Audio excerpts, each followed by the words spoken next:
뉴스타트 2부 이어갑니다. 투표용지 부족 사태가 발생한 잠실 7동 투표소들의 개표가 뒤늦게 이뤄진 올림픽공원 핸드볼 경기장에 시위대가 몰려들어 출입구를 봉쇄하고 있습니다. 어제 낮부터 지금까지 밤새도록 시위가 이어지고 있는데요. 취재기자 연결해 자세한 내용 들어보겠습니다. 양동훈 기자, 밤이 새도록 시위가 이어지고 있는 거죠? 네, 밤이 새고 해가 떴는데도 여전히 올림픽공원 핸드볼 경기장 출입구마다 시위대가 봉쇄를 이어가고 있습니다. 밤새 시위가 이어지면서 지금은 숫자가 눈에 띄게 줄었지만 여전히 긴장감은 그대로인데요. 출입구 앞에선 시위대는 재선거를 계속 외치고 있는데 체육관 내부 진입을 시도하거나 물리적 충돌이 발생하는 상황까지는 벌어지지 않고 있습니다. 앞서 투표용지 부족 사태가 벌어졌던 잠실 7동 제2투표소를 봉쇄했던 시위대는 이후 개표가 시작되자 이곳 개표소로 이동했습니다. 선관위 직원들과 투표지 등이 개표소 밖으로 나오면 안 된다고 주장하면서 핸드볼 경기장 전체를 봉쇄하고 있습니다. 출입문을 통해 누군가 나오려 하면 시위대들이 몰려들어 차단하려는 시도도 이어졌는데요. 어제 낮에는 취재진과 이곳 핸드볼 경기장에서 일하는 대한체육회 직원 등이 경기장 안에 갇혔다가 빠져나왔는데 선관위 직원 수십 명은 여전히 고립되어 있는 것으로 전해졌습니다. 네, 개표가 모두 끝난 투표함도 이송을 못하고 있는 거죠? 네, 이곳 개표소에는 어제 개표한 잠실 7동 투표함들을 포함해 송파구 전체 380여 개 투표함이 보관되어 있는데요. 개표가 끝난 투표함은 관할 선관위로 이송해야 하지만 시위대가 개표소를 봉쇄하면서 이송이 지연되고 있습니다. 앞서 잠실 7동 제2투표소에서도 시위대가 투표소를 봉쇄하면서 투표함이 35시간이나 개표소로 옮겨지지 못하기도 했는데요. 경찰이 투입돼 시위대를 강제 이동시킨 다음에야 투표함을 옮길 수 있었습니다. 현재 밤을 새운 시위대가 개표소 봉쇄를 풀 기미를 보이지 않고 있어 언제까지 교착 상태가 이어질지 예상하기는 어렵습니다. 게다가 오늘 오후에는 이 핸드볼 경기장에서 고작 수십 미터 떨어진 체조 경기장과 잔디마당에서 아이돌 가수들의 콘서트가 예정돼 있어 긴장도 더욱 높아질 전망입니다. 지금까지 사회부에서 YTN 양동훈입니다. 앞서 잠실 7동의 투표함은 봉쇄 35시간 만에 개표소로 옮겨졌습니다. 시위대는 개표소까지 따라가 재선거를 요구하며 항의했습니다. 김다현 기자입니다.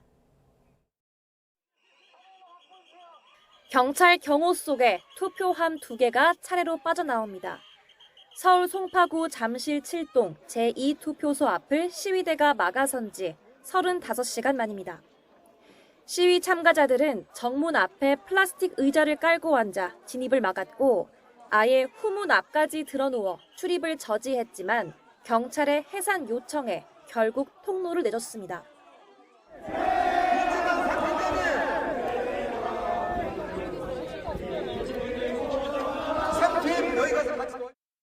경찰이 떠난 뒤에도 참가자들은 투표함을 도둑 맞았다며 목소리를 높였고 일부는 개표소까지 따라가기도 했습니다. 참가자들은 불법 개표 중단을 요구하며 개표소 진입을 시도하기도 했습니다.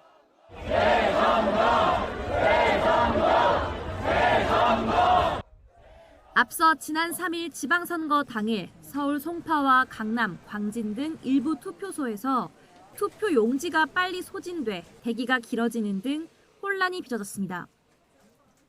이후 극우 성향 유튜버를 중심으로 제기된 부정선거 음모론은 결국 투표함 봉쇄와 개표 지연으로까지 이어졌습니다.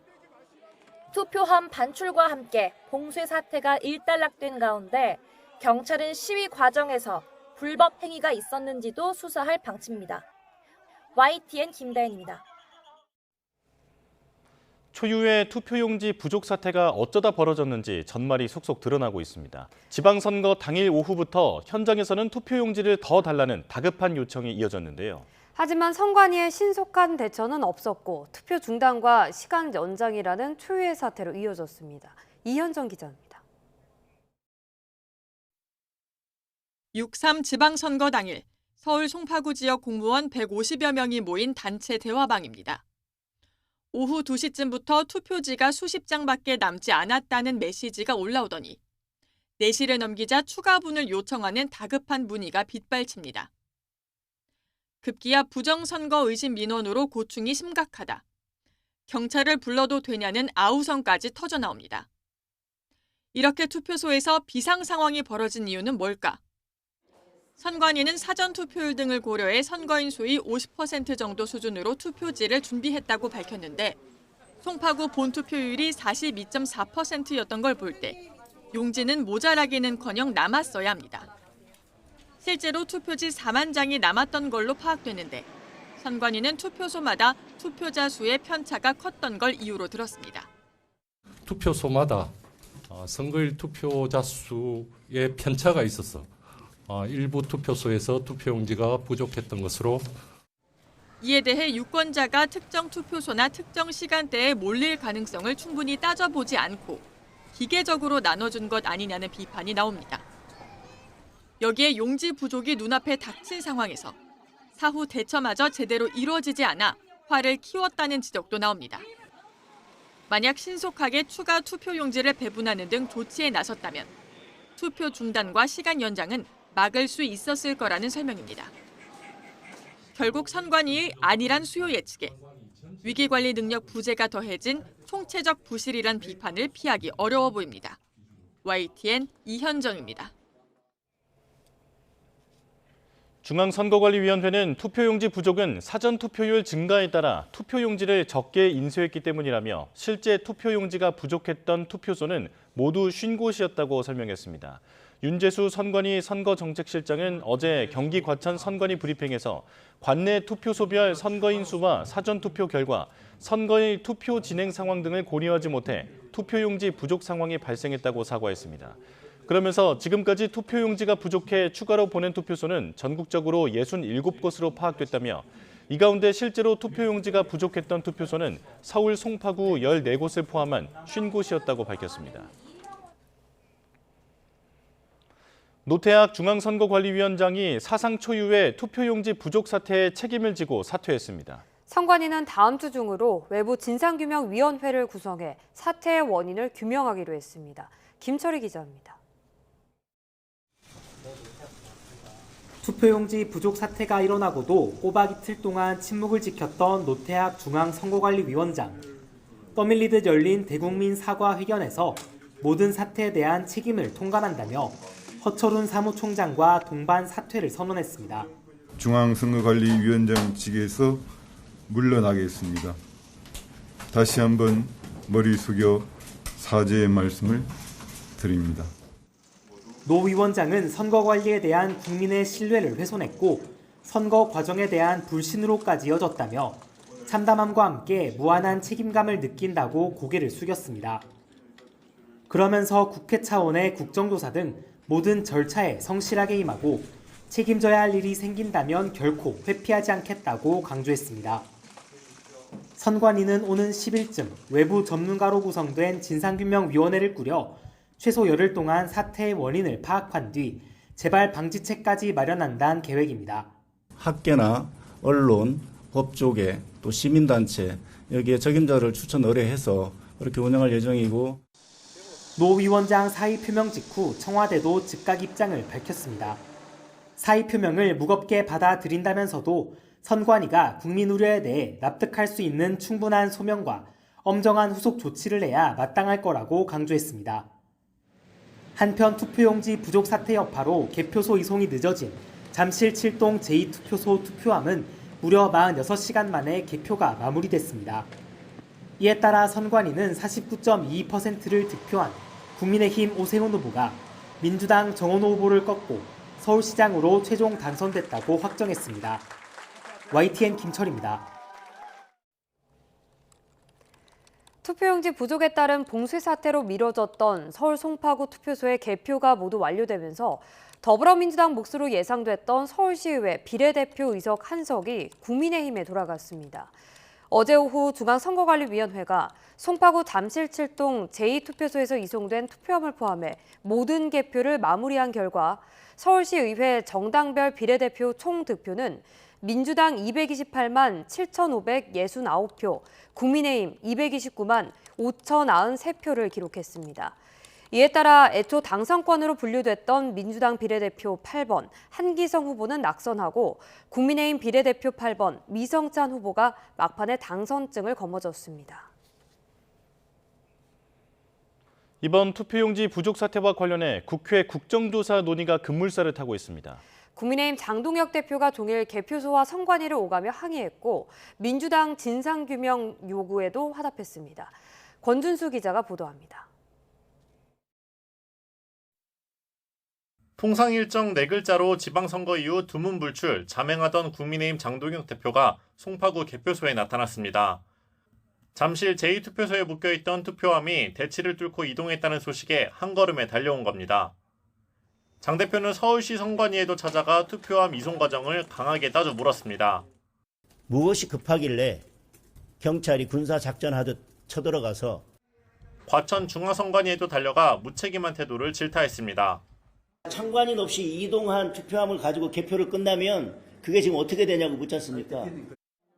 국민의힘은 청와대를 정조준했습니다. 국민의힘 김재섭 의원은 헌정위기에 버금가는 사태에 대통령이 입을 꾹 닫고 있다고 비판했고 성일종 의원은 스타벅스는 정부 산하기관이라 그렇게 막말을 했느냐며 이중잣대를 꼬집었습니다.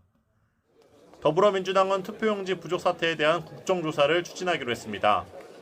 앞서 김민석 국무총리는 이번 사태는 도저히 묵과할 수 없는 K민주주의에 대한 중대한 도전이라면서 국회 국정조사나 특검 등을 언급했는데 민주당 역시 이해 안 되는 황당한 일이다. 국정조사와 함께 체감할 수 있는 선관위 개혁을 추진하겠다고 화답했습니다. 다만 국민의힘의 재선거 공세 등에 대해선 법과 절차로 처리할 문제를 정쟁으로 몰아가지 말라고 반박했습니다. 정치권에선 사퇴 압박을 받는 장동혁 대표가 투표용지 사태로 돌파구를 모색하는 거라는 냉소적인 시각도 있습니다.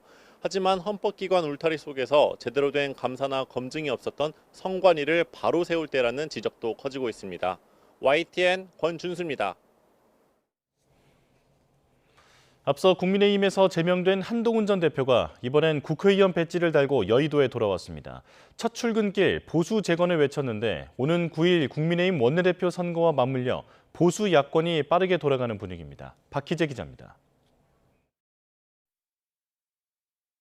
반갑습니다, 여러분. 북구갑 국회의원 한동훈입니다. 양복 기세에 금배지를 단 한동훈 전 국민의힘 대표가 무소속 국회의원 신분으로 돌아왔습니다. 벅찬 표정으로 90도 인사한 한 의원은 12.3 계엄의 밤 결단과 행동으로 정치적인 형극의 길을 걸었다면서 보수 재건을 힘주어 말했습니다. 오늘 시민의 힘으로 제가 다시 이곳에 돌아왔습니다. 초선 의원을 향한 열띤 취재 경쟁 속에 한 의원은 친한계와 의기양양 세과시에도 나섰습니다. 같은 시간 국민의힘 의원총회에서는 재보선으로 입성한 새 얼굴 4명이 인사했습니다. 민심은 분명했고 표심은 정확했다고 생각을 합니다. 보수의 심장이 조금 더 튼튼하고 강해졌으면 좋겠습니다. 선거 책임론 속에 장동혁 대표가 빠진 사이 송원석 원내대표는 지난 1년 소회를 비굴함으로 정의하며 눈물로 사의를 표명했습니다. 다음 총선 꼭 이깁시다. 차기 원내대표 선거는 9일에 치러지는데 사선 김도읍, 삼성 정점식, 성일종 의원이 빠르게 출사표를 던졌습니다. 친한계를 넘어 중진들도 물밑에서 장동혁 지도부 총사퇴를 요구하고 있습니다. 오세훈과 유이동, 한동훈 등 개혁파 3인의 당선을 신호탄으로 보수 재건을 위한 삿바 싸움이 시작됐습니다. YTN 박희재입니다.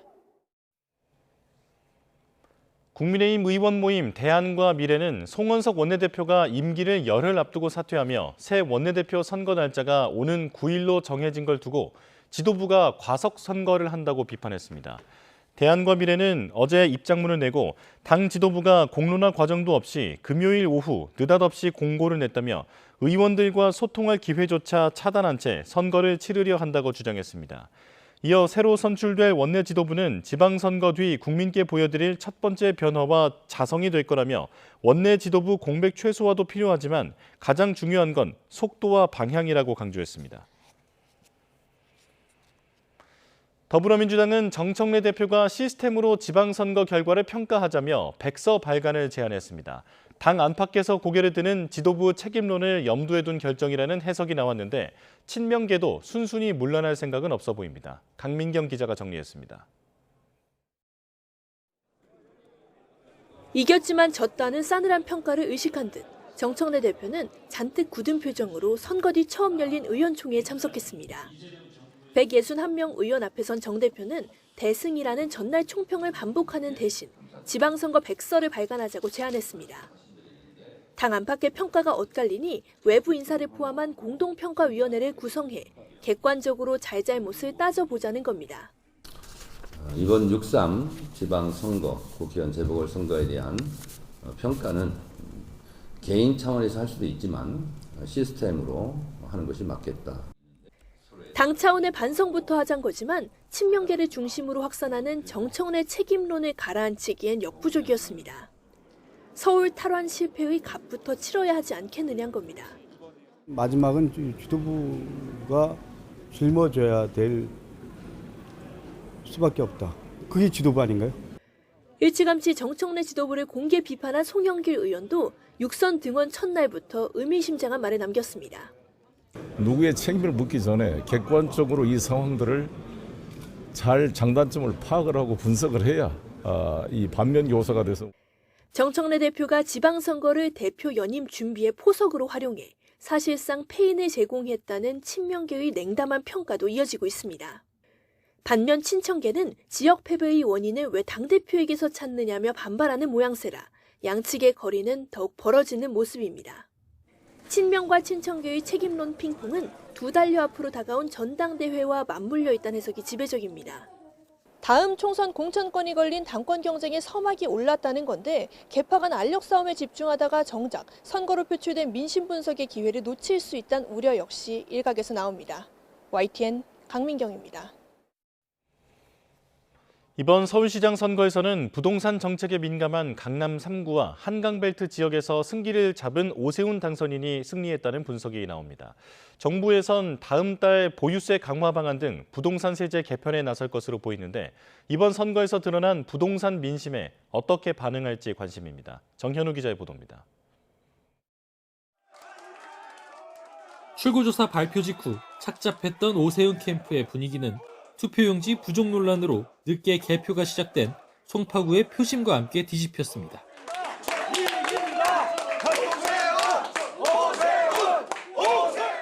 오세훈 시장에게 힘을 실어준 지역은 강남 3구와 용산, 동작, 영등포 등 10개 자치구.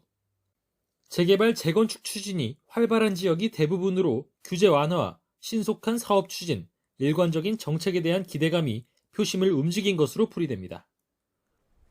오 시장이 5선 고지에 오르면서 민간주도 공급에 힘이 실릴 거란 전망이 나오는 가운데 시장의 이목은 이제 다음 달 예정된 정부의 부동산 관련 세제 개편에 쏠리고 있습니다. 거론됐던 건 실거주 중심 과세 원칙에 따른 양도세 장기 보유 특별공제 개편과 보유세 강화 방안입니다. 우선 10년 이상의 보유와 거주 기간에 각각 최대 40%씩 양도소득세를 공제해주는 장기 보유 특별공제, 장특공제와 관련해선 보유가 아닌 실제 거주 기간만을 중심으로 혜택을 주는 방향이 논의됐습니다. 또 보유세 부과 때 공시가격에 적용하는 비율인 공정시장 가액 비율을 높이는 방안도 제기됐습니다. 다만 일각에선 최근 상황이 세제 강화만으로 시장 안정 효과를 거두기는 쉽지 않을 거란 분석도 나옵니다. 최근 서울 아파트값은 중저가 지역이 주도하는 양상인데 규제 강화 가능성으로 강남권 일부 지역은 조정 압력을 받고 있지만 규제 영향이 적은 중저가 지역은 전세 물량 부족과 실수요 유입에 힘입어 가격 상승세가 이어지고 있기 때문입니다. 아울러 이번에 싸늘한 서울 지역 부동산 민심이 확인된 만큼 일방적이고 강도 높은 규제는 또 다른 부작용을 낳을 수 있다는 분석도 나왔습니다. 자꾸 세금을 올리는 것이 아니라 그리고 수익성을 올려서 신규 공급이 늘어날 것이다라는 신호를 줘서 집값을 안정시키는 방향으로 정책 기조가 전환돼야 된다고 보는 거죠. 전문가들은 투기 수요 억제와 공급 확대라는 정책 방향 자체는 유지하면서도 정책 강도와 속도는 조절될 가능성도 배제할 수 없다고 보고 있습니다. YTN 정현우입니다. 이재명 대통령이 집권 2년차를 맞아 조만간 내각과 청와대 인사를 단행할 것으로 보입니다.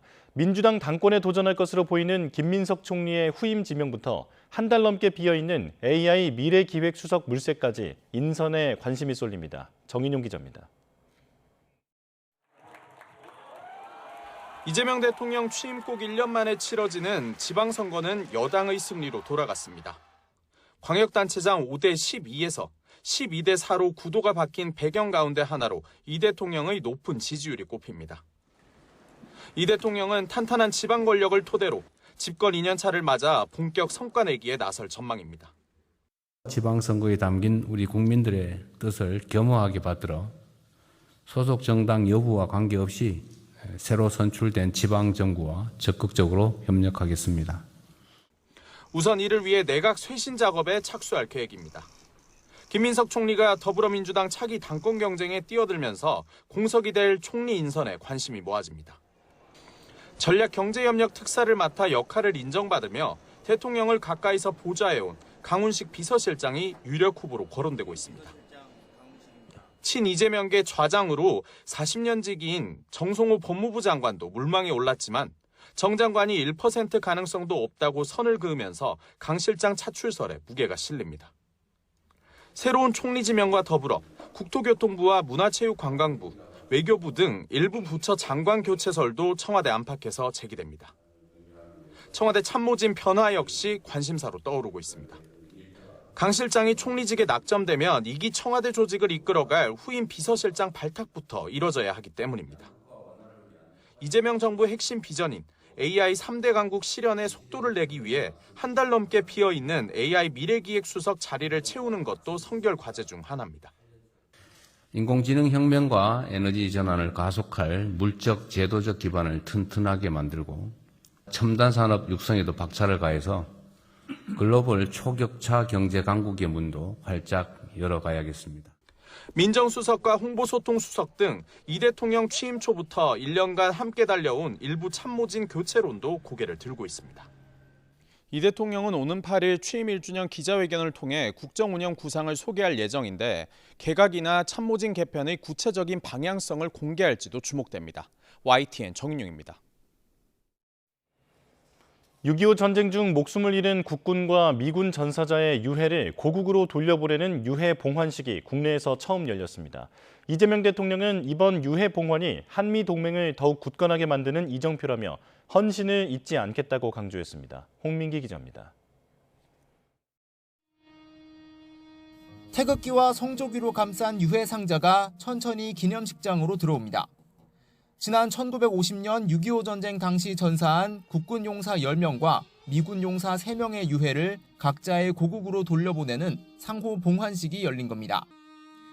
그동안 미국 하와이에서 열렸던 봉환식이 이번에 처음으로 우리나라에서 열린 건데 이재명 대통령과 안규백 국방부 장관, 제이미어 브런슨 한미연합사령관 등이 참석해 전사자들을 예우했습니다.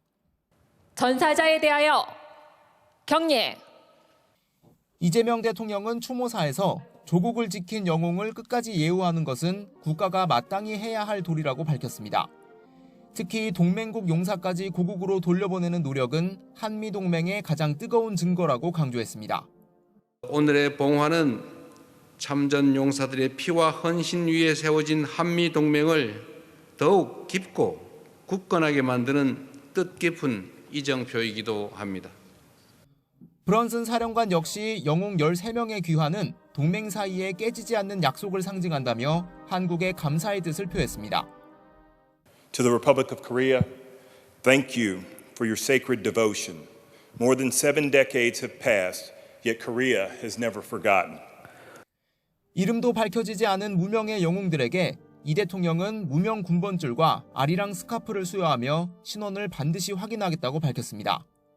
한미 양국은 돌려받은 유해에 대해 유전자 분석 등을 실시해 정확한 신원과 유가족을 확인할 예정입니다. 이런 가운데 청와대는 한미 간 전시작전 통제권 회복에 대한 견해 차이가 크지 않다며 원만하게 풀어가려 한다고 설명했습니다. 핵잠 도입 등을 위한 최근 한미 안보 협상에서도 생산적이고 유익한 협의가 있었다고 강조했습니다. YTN 홍민기입니다. 제70회 현충일 추념식이 오늘 오전 국립서울현충원에서 거행됩니다.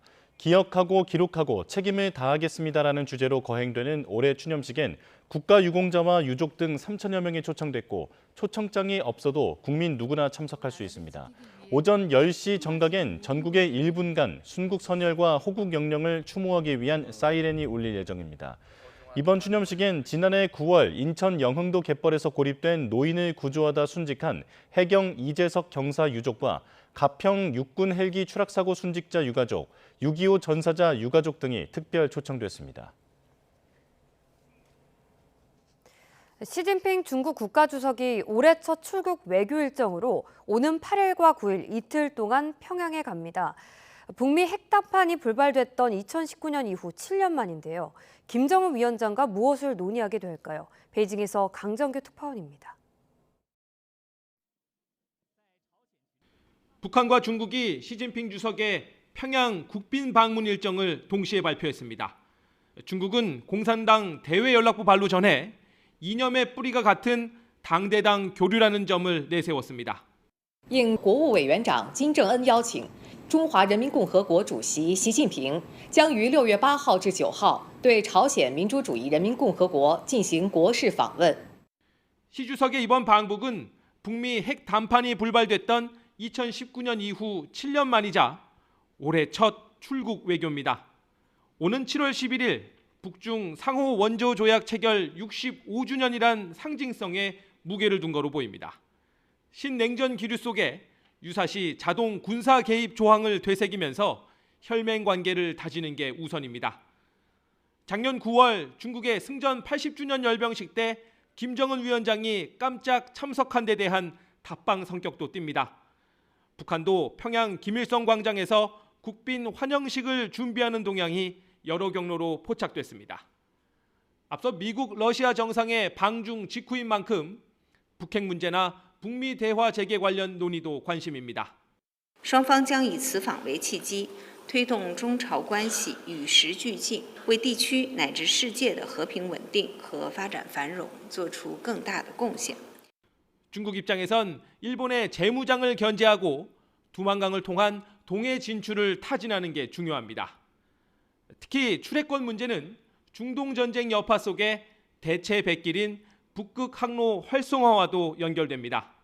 또 1991년까지 거슬러 올라가는 광역 두만 구상과도 맞물려 우리 정부도 촉각을 세우고 있습니다. 베이징에서 YTN 강정규입니다. 트럼프 미국 행정부가 시진핑 중국 국가주석의 방북과 관련해 미중 정상이 지난달 회담에서 북한의 완전한 비핵화의 뜻을 같이 했다는 점을 부각했습니다. 미 국무부 대변인은 현지 시간 5일 시 주석의 북한 방문에 대한 트럼프 행정부의 입장을 묻는 YTN의 질의에 베이징에서 트럼프 대통령과 시 주석은 북한 비핵화라는 공동의 목표를 재확인했다고 답했습니다. 이는 북한의 완전한 비핵화라는 미국의 한반도 정책의 변화가 없음을 강조하면서 시 주석이 김정은 북한 국무위원장과의 회담에서 비핵화를 위한 건설적인 역할을 해주길 기대한다는 뜻으로 읽힙니다. 시진핑 중국 국가주석이 오는 8일부터 이틀간 이뤄지는 북한 국빈 방문을 통해 트럼프 미국 대통령과 김정은 북한 국무위원장이 다시 만나도록 주선할 가능성이 있다는 분석이 나왔습니다. 빅터차 전략국제문제연구소 한국석좌는 현지 시간 5일 시 주석의 방북 목적에 대해서 중국이 한국과 북한 사이에서 중요한 역할을 하려고 시도하는 것이라고 평가했습니다. 그러면서 한편으로는 러시아와 북한 간 관계에서 균형을 맞추려는 것도 있다며 트럼프와 김 위원장이 만나게 해 북러 밀착을 약화하려 할 수 있다고 분석했습니다. 이란 최고 지도자의 최측근이 미국과의 종전 합의 조건으로 동결 자금 37조 원 해제를 요구했습니다. 트럼프 미 대통령은 협상이 잘 진행되고 있다고 말했는데요. 경제, 군사적 압박을 병행하고 있습니다. 워싱턴 연결합니다. 신정 특파원. 이란 최고 지도자의 최측근이 이례적으로 미 언론과의 인터뷰에 나선 배경 어디에 있을까요? 네, 모즈타바 하메네이 이란 최고 지도자의 군사고문이 모흐센 레자이가 미 CNN 방송 인터뷰에 나섰는데요. 미국과 이란의 종전 합의 타결 조건으로 이란 동결 자금 240억 달러, 우리 돈으로 약 37조 원의 해제를 공개적으로 요구했습니다. 트럼프 미 대통령에게 비판적인 미국 매체를 통해 이란의 요구 조건을 공개적으로 분명히 하면서 양보를 압박하려는 의도로 해석됩니다. 레자이 고문은 미국과 이란의 협상이 교착 상태에 빠졌고 트럼프가 타개해야 한다며 공은 트럼프의 코트에 있다고 강조했습니다. 발언 잠시 들어보겠습니다. In my opinion, the negotiations are at a deadlock, and Trump must break this deadlock. Mr. Trump must make decisions independently of Israel. 미국은 이란의 핵 포기와 관련해 충분한 성과를 얻어내지 못한 채 동결 자금을 해제하면 협상력이 약해질 수 있다고 우려하고 있는데요. 오바마 행정부가 핵 합의 대가로 이란에 현금 다발을 건넸다고 비판해온 트럼프로서는 대규모 동결 자금 해제가 부담스러운 상황입니다. 레자이 고문은 또 미국이 공격을 재개할 경우 이란도 군사작전 범위를 확장할 수 있다고 경고하면서도 전쟁 가능성은 작다며 확전을 경계하는 메시지도 냈습니다.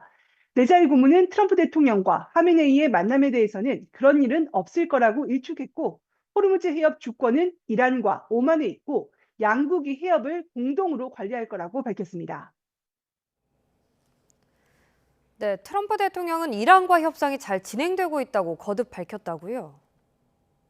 네, 트럼프 대통령은 미국 농업 관련 회의 참석차 이동하는 길에서 취재진과 만나 이란과 관련된 사안이 잘 진행되고 있는 것 같다고 말했는데요. 구체적인 답변은 하지 않았는데 발언 직접 들어보겠습니다. Situation with Iran seems to be going quite well. Thank you.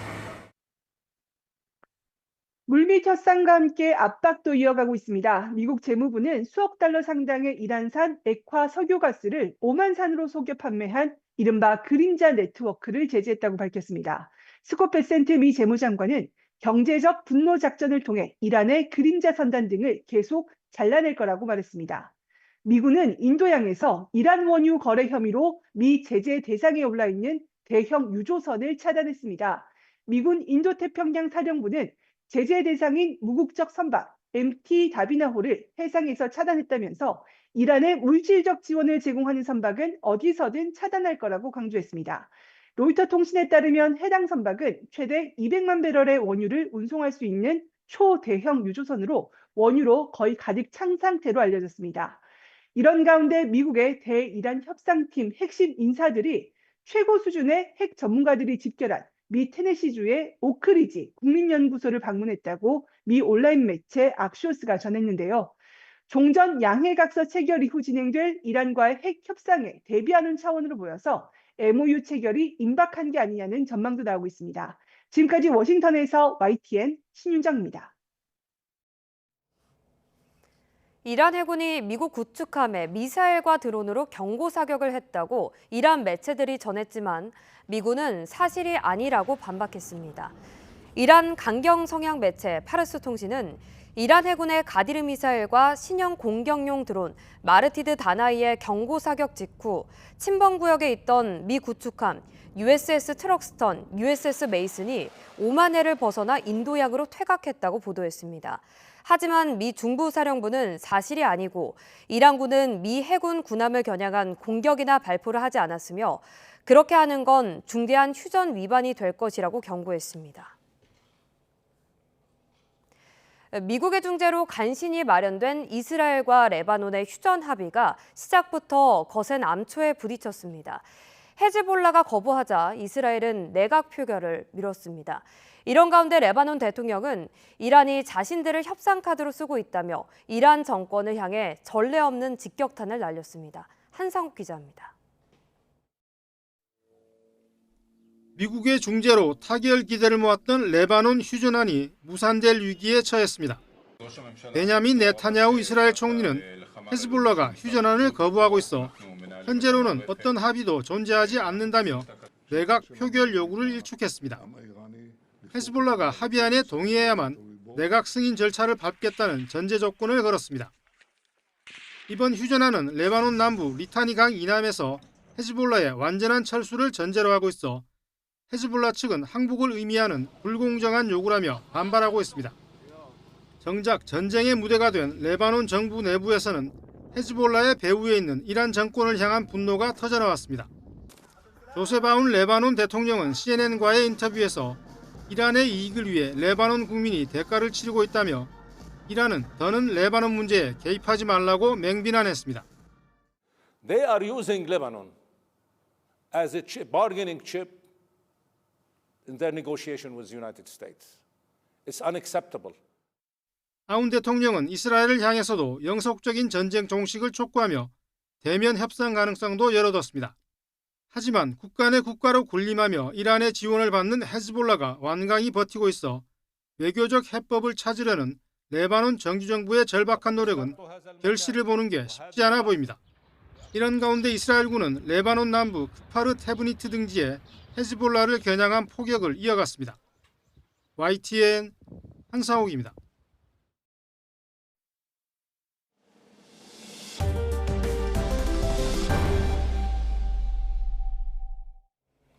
젠슨 황 엔비디아 CEO가 7개월 만에 방한해 공식 일정에 본격 돌입했습니다.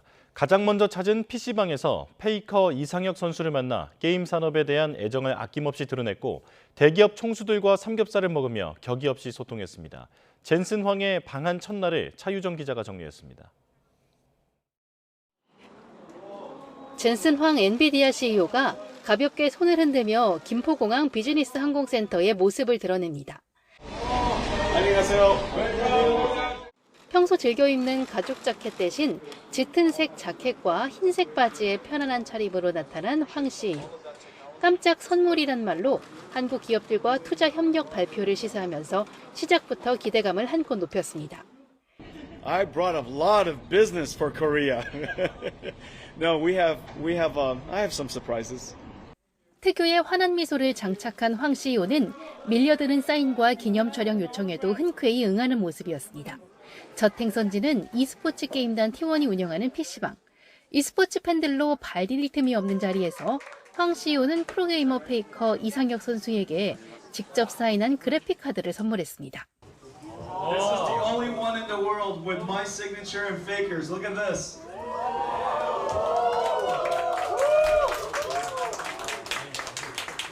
This might be worth $1 million. 엔비디아의 출발이라 할 수 있는 게임 산업에 대한 각별한 애정을 담은 행보로 보입니다. 지난해 깐부 회동에 이어 삼겹살에 소주를 곁들여 저녁 식사를 함께하는 화제의 삼소 회동은 저녁 7시 넘어 시작됐습니다. 금요일 밤을 함께한 멤버는 최태원 SK그룹 회장과 구광모 LG그룹 회장, 이혜진 네이버 의장. 오자마자 소주와 맥주를 섞은 소맥을 단숨에 들이킨 황 CEO는 깻잎에 고기쌈을 싸먹고 고추를 쌈장에 찍어 먹는 모습도 포착됐습니다. 무채색 편안한 옷차림의 총수들은 테이블에 둘러앉아 웃으며 대화하다가도 이내 진지한 표정으로 대화를 이어갔습니다. SK하이닉스는 엔비디아 제품 AI 가속기에 고대역풍 메모리를 공급하고 있고 LG전자와 네이버는 움직이는 인공지능, 피지컬 AI를 고리로 협업 중인 가운데 총수들끼리 친목 다지기에 더없이 좋은 분위기였습니다. 기대했던 대로 만찬 도중 식당 밖으로 나온 황 CEO. 이번에 시민들에게 반도체 콘셉트의 스낵 제품 HBM 칩스와 간식을 나눠주며 즐거운 밤을 보냈습니다. Very important to me. So I came to Korea to thank them, to celebrate with them, and to congratulate them for such an incredible year. 황 CEO는 이번 방한 기간 백영훈 과기부 총리와의 회동과 예능 프로그램 녹화, 야구 경기 시구, LG 현대차 네이버 사옥 방문 등 빠듯한 일정을 종횡무진 소화할 예정입니다. YTN 차유정입니다. 엔비디아가 한국에 인공지능 기술센터를 설립하기 위한 채용 절차에 본격적으로 착수했습니다. 엔비디아는 최근 채용 홈페이지에 서울 근무 조건으로 AI 기술센터 소속 피지컬 AI 담당 솔루션 아키텍트 채용 공고를 올렸습니다. AI 기술센터는 싱가포르와 영국, 타이완 등에서만 운영하는 거점으로 설립이 현실화되면 우리나라도 엔비디아의 글로벌 기술 전략 요충지에 포함되게 됩니다. 젠슨 황 엔비디아 CEO는 어디에 지을지는 잘 모르겠지만 서울인 것 같다면서 AI 연구원이나 엔지니어를 안다면 일하러 오라고 전해달라고 말했습니다.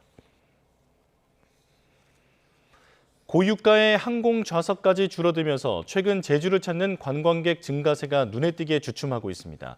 위기를 느낀 제주도가 여행 지원금과 같은 현금성 지원 카드를 꺼내들었지만 근본적인 해결책이 될 수 있느냐를 두고 실효성 논란도 일고 있습니다. KCTV 제주방송 김지유 기자의 보도입니다. 지난달 제주를 찾은 관광객은 121만 명으로 1년 전보다 9.8% 늘었습니다.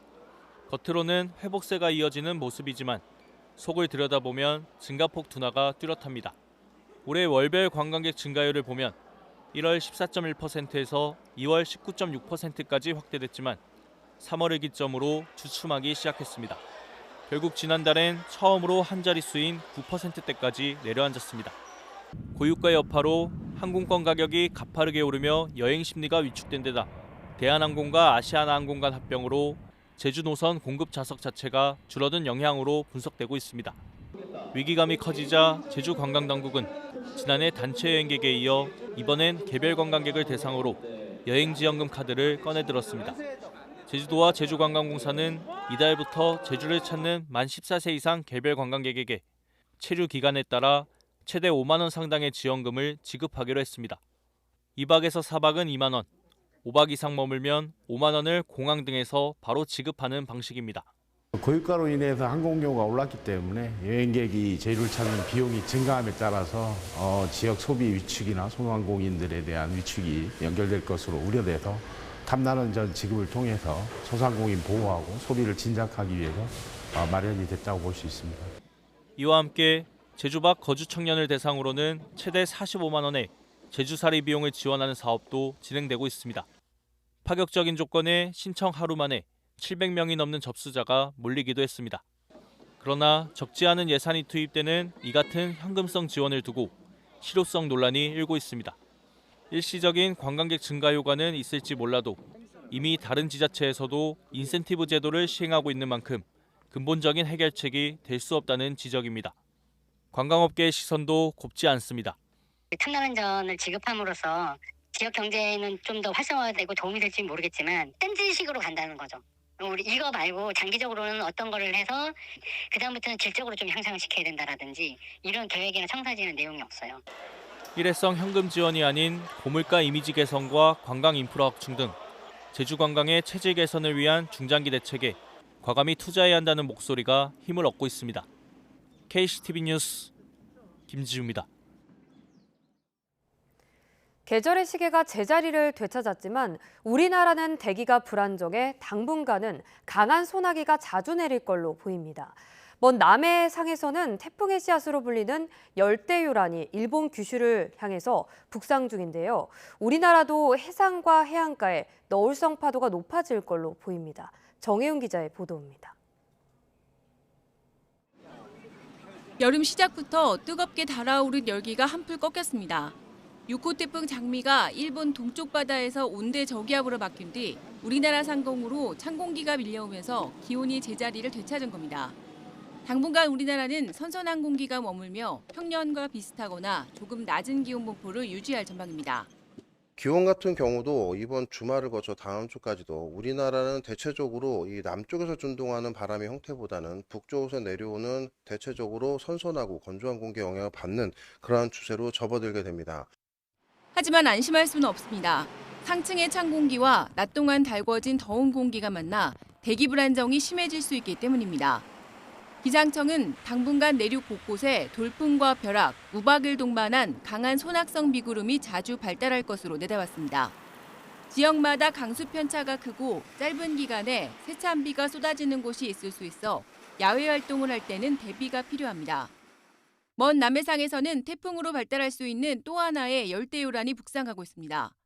6호 태풍 장미에 이어 이번에도 일본 남쪽 바다로 향할 것으로 보여 우리나라에 직접적인 영향은 없을 전망입니다. 앞서 지나간 태풍 장미가 해상 깊은 곳까지 휘저 누우면서 바다의 에너지가 이미 많이 소모됐기 때문에 북상하면서 6호 태풍 정도의 세력으로 강하게 발달할 가능성은 낮을 걸로 예상합니다. 다만 기상청은 휴일까지 남해와 동해를 중심으로 물결이 높게 일고 해안가로 강한 너울성 파도가 밀려올 가능성이 큰 만큼 해안가 안전사고가 나지 않도록 조심해야 한다고 당부했습니다. YTN 정혜윤입니다. 우울증을 치료하려면 매일 약을 먹거나 뇌에 전기 자극을 줘야 합니다. 그런데 국내 연구팀이 눈에 렌즈를 껴서 우울증을 치료하는 기술을 개발했습니다. 자세한 내용은 최소라 기자가 보도합니다. 평범한 콘택트 렌즈 같아 보이지만 자세히 보면 머리카락보다 얇은 백금 전극과 정교한 안테나가 내장됐습니다. 모두 유연한 소재로 이루어져 착용감이 좋고 착용 후엔 시야를 가리지도 않습니다. 국내 연구팀이 개발한 우울증 치료용 렌즈입니다. 렌즈에서 나온 2개의 고주파 전류가 만나 눈 안쪽 망막에서 저주파 전류로 바뀝니다.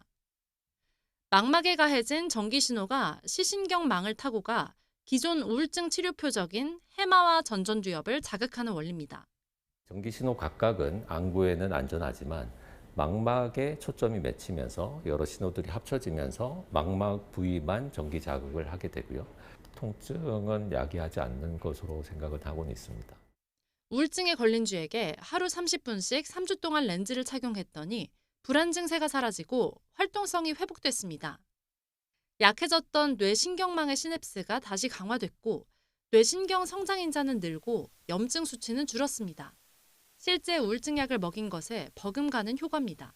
상관 관계를 학습을 시키면은 이제 피처만 보고 얘네가 어떤 군에 해당한다 이거를 기계 학습으로 이제 약간 추리를 할 수가 있습니다. 이 치료 적응군이 이 우울증군보다 정상군에 훨씬 가까이 있는 것으로 확인했습니다. 생쥐 실험에서 효과를 확인한 연구진은 올해 영장류 실험을 시작하고 3년 안에는 임상 시험에 진입하겠다는 계획입니다. YTN 사이언스 최소라입니다. 어젯밤 9시 40분쯤 서울 신촌동 세브란스병원 임상의학연구센터 실험실에서 불이 나 40여 분 만에 꺼졌습니다. 실험실에 있던 30대 남성이 얼굴에 통증을 느껴 응급처치를 받았고 이 남성을 포함해 건물에 있던 9명이 대피했습니다. 소방당국은 실험 도중 떨어진 시약을 닦아낸 휴지가 장비의 열기에 가열되면서 불이 난 걸로 보고 있습니다.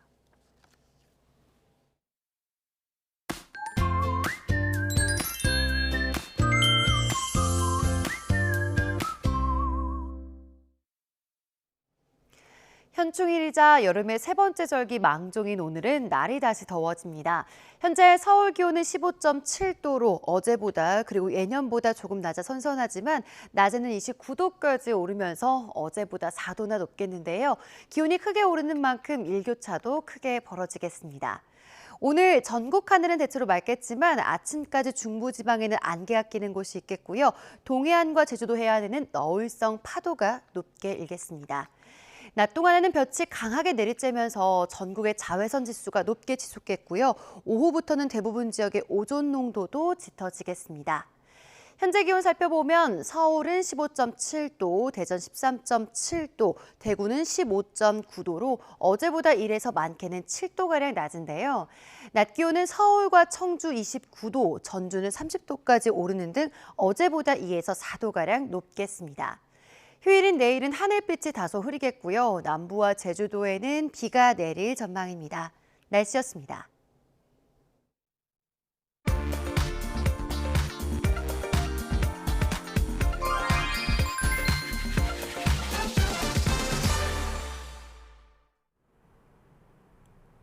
제71회 현충일이자 토요일인 오늘은 지난주보다 28만 대 이상 교통량이 많겠는데요. 총 571만 대의 차량이 이동할 전망이고요. 게다가 맑은 날씨에 일요일도 정체는 늘겠습니다. 오늘 지방 방향 최대 정체는 오전 11시 무렵으로 내다봅니다. 전국 곳곳에서 현충일 추념식이 이어질 텐데요. 국립현충원이 있는 대전으로 가는 길 1번 경부고속도로 서울요금소 출발 기준 거리를 우선하신다면 천안분기점에서 25번 논산 천안선으로 이동하시고요. 시간을 우선하신다면 회덕분기점에서 호남지선으로 이동하시는 게 낫겠습니다. 이 시각 정체는 이미 시작이 되어 있습니다. 특히 60번 서울 양양고속도로 양양 방향으로 초입 구간인 간일 부근부터 막히기 시작해 남양주 요금소 부근 지날 때까지 7km 구간 힘겹겠고요. 곳곳으로 안개가 이어지고 있어서 안개 구간 교통 안전에도 신경 쓰시는 게 좋겠습니다. 50번 영동고속도로 강릉 방향으로도 정체가 빠르게 증가합니다. 용인휴게소 부근 일대 차 간격 바짝 좁히는데 양지터널 빠져나갈 때까지 여유가 필요하겠고요. 15번 서해안고속도로 목포 쪽으로 초입 구간인 금천 부근에서 주춤했다가 순산터널 부근에서는 잠시간 더 여유가 필요하겠습니다. 주요 노선 중 1번 경부고속도로의 상황은 아직 괜찮은데요. 한남과 신탄진 사이에 주말 버스 공휴일 차류제 지켜주셔야겠습니다. 전방 주시 잘해주시고요. 고속도로 교통방송 유가연이었습니다. 뉴스타트 2부 마칩니다. 잠시 후 3부가 이어집니다. 시청해주신 여러분 고맙습니다.